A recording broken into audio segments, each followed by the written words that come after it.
দাঁত থাকলে যেমন মানুষ দাঁতের মর্যাদা দিতে পারে না, ঠিক তেমন দেশে থাকলেও কিন্তু আমরা দেশের শাক, সবজি, ফল এগুলোর মর্যাদা দিতে পারি না। যখন দেশের বাইরে আসি তখন কেমন জানি শুধু এগুলাই খেতে ইচ্ছা করে। দেশের যত রকম শাক, সবজি, ফল আছে সবকিছু দেশের বাইরে আসলে অনেক বেশি মূল্য বেড়ে যায়, যদিও পাওয়া যায় না। আর পাওয়া গেলেও অনেক বেশি এক্সপেন্সিভ হয়, তাও কেমন জানি খেতে ইচ্ছা করে। তো যাই হোক, আজকে হচ্ছে আমার খুবই পছন্দের, ছোটবেলায় এটা পছন্দ ছিল। বাকি সবজি না খেলেও কিন্তু এই কইদাটা আমি খেতাম ডাল দিয়ে, যেটা আমার বাসায় করতো। তো বড় ২টা কইদা এনেছিল। একটা কইদা আমি ভাজি করছিলাম, আরেকটা কইদা আমি চিংড়ি মাছ দিয়ে রান্না করব। তো এটাকে হচ্ছে কেটে নিচ্ছি। মার কাছ থেকে জিজ্ঞেস করেছিলাম মা কিভাবে খায়, কিভাবে রান্না করতো। আমার বাসায় ডাল দিয়ে রান্না করতো, আর আমার শ্বশুরবাড়ি হচ্ছে চিংড়ি মাছ দিয়ে রান্না করে। তো আমি একটা হচ্ছে বড়টা দিয়ে ডাল দিয়ে রান্না করে নিচ্ছি, পরে আরেকটা দিয়ে চিংড়ি দিয়ে রান্না করব।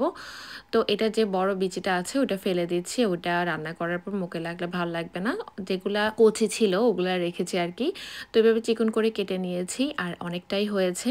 এবার হচ্ছে প্যানের মধ্যে আমি এখানে তেল দিয়ে দিচ্ছি। তেলটা যখন গরম হয়ে আসছে, এখানে আমি একটি ছোটো সাইজের পেঁয়াজ কুচি করে দিয়ে দিলাম। পেঁয়াজটাকে এবার নেড়ে চেড়ে একটু ভেজে নিচ্ছি। যখন পেঁয়াজটা একটু ভাজা ভাজা হয়ে যাবে, এখানে দিয়ে দিব পরিমাণ মতো লবণ, সাথে দিয়ে দিব প্রায় আধা চামচের মতো হলুদ গুঁড়া, আর দিয়ে দিব আধা চামচের মতো ধনিয়া গুঁড়া। আবার অল্প করে পানি দিয়ে সব কিছু নেড়ে চেড়ে 1 মিনিটের মতো রান্না করে নিব। রান্না করা হয়ে গেলে এখানে যে কইদাটা কেটে নিয়েছি ওটা দিয়ে দিচ্ছি।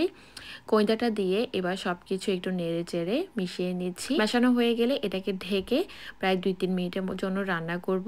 এতে কইদাটা একটু নরম হয়ে আসবে। তারপর আবার একটু ঢাকনাটা সরিয়ে এটা একটু ভালো করে নেড়ে চেড়ে নিচ্ছি। তারপর দিয়ে দিব ডাল। এখানে 1/2 কাপের মতো ডাল ভিজিয়ে রেখেছিলাম, যেটা 1 কাপের মতো হয়ে গিয়েছে। আমি বেশি না, আধা ঘন্টার জন্য ভিজিয়ে রেখেছিলাম। আর আপনার যদি ভিজাতে সময় না থাকে তাহলে ডিরেক্টলি ওয়াশ করে দিয়ে দিতে পারবেন। তারপর হচ্ছে এটা একটু নেড়ে চেড়ে নিলাম, আর এখানে অল্প করে পানি দিচ্ছি। এই কইদাটা একটু নরম নরম হলে মজা লাগে, আপনার পানি ছাড়াও কিন্তু এটা সেদ্ধ হয়ে যাবে। আমি ইচ্ছা করে পানি দিয়েছি যাতে এটা একটু নরম নরম হয়, ভাতের সাথে মাখিয়ে খেতে ভীষণ ভালো লাগে। তারপর হচ্ছে ঢেকে আরও 10-15 মিনিটের মতো রান্না করে নিয়েছি। তারপরে একটি টমেটো দিয়ে দিলাম, সাথে কিছু কাঁচামরিচ, আর লাস্টের দিকে একটু ম্যাজিক চাট মশলাটা দিচ্ছি। এটা ভাজিতে আমি ইউজ করি, আমার খুব মজা লাগে, ভাজির টেস্টটা মনে হয় যে বেড়ে গিয়েছে। সব কিছু একটু নেড়ে চেড়ে আমি চুলার আঁচটা বন্ধ করে দিব। আর এই হলো কইদার ফাইনাল লুক। এই কইদাটা কিন্তু সকালবেলায় রুটি পরোটা দিয়েও খেতে অনেক মজা। আপনারা এভাবে খান কিনা আমি জানি না, বাট রুটি পরোটা দিয়েও খেয়ে দেখবেন, অনেক বেশি ভালো লাগে। সাদা ভাতের সাথেও ভালো লাগে, আর যদি একটু ডাল থাকে তাহলে আরও বেশি মজা। তো আমি হচ্ছে এখন দুপুরবেলায় গরম গরম ভাতের সাথে নিয়ে নিচ্ছি। আর কিছু লাগেনি, আমি শুধু এই কইদা বাজিটা দিয়ে খেয়েছি, যদিও মাছ মাংস ছিল, বাট আমার এই কইদা দিয়েই ভাতটা খাওয়া হয়ে গিয়েছিল, কারণ অনেক দিন পর খেয়েছি, একদম তৃপ্তি ভরে ভাত খেয়েছি আলহামদুলিল্লাহ।